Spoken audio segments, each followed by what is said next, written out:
Only see here. Police called to the same house dozens of times for domestic violence.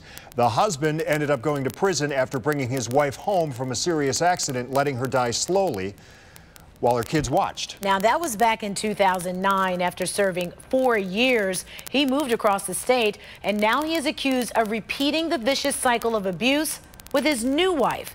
News 5's Amanda Van Allen has been digging into the case. Danita and Rob, John Bazance now lives in Ottawa County, and his case was back in court today. He's accused of punching his new wife in the face and striking her on the back of the head with a can of beans. Bazance's long rap sheet makes it hard to understand how he wasn't already behind bars.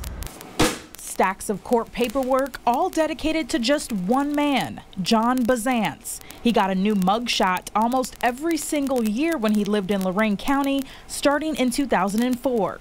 The arrests were all very similar for domestic violence charges against his now deceased wife, Erin Bazance. Repeated engagement with the criminal justice system increases what we call lethality in that circumstance. Virginia Beckman is very familiar with the Bazance case. She works with domestic violence victims in Lorain and remembers Erin's death like it was yesterday. This case was particularly horrifying.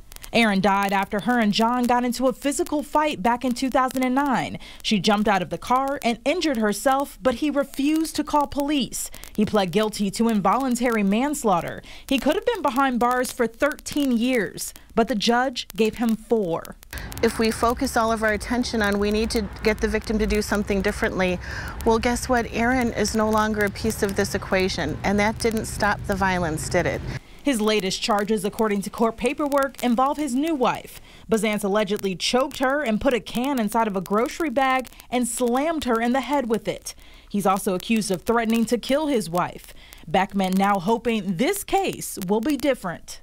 I would hope that our justice system would have an understanding of that and would do a little more than it did in this case to protect the rest of the society against him. I spoke with Bazance's attorney over the phone a few weeks back, and he tells me his client is innocent and his new wife has forgiven him. Erin's family did not want to speak with me on camera, but tells me they hope John is in prison for the rest of his life. Amanda Van Allen, News 5.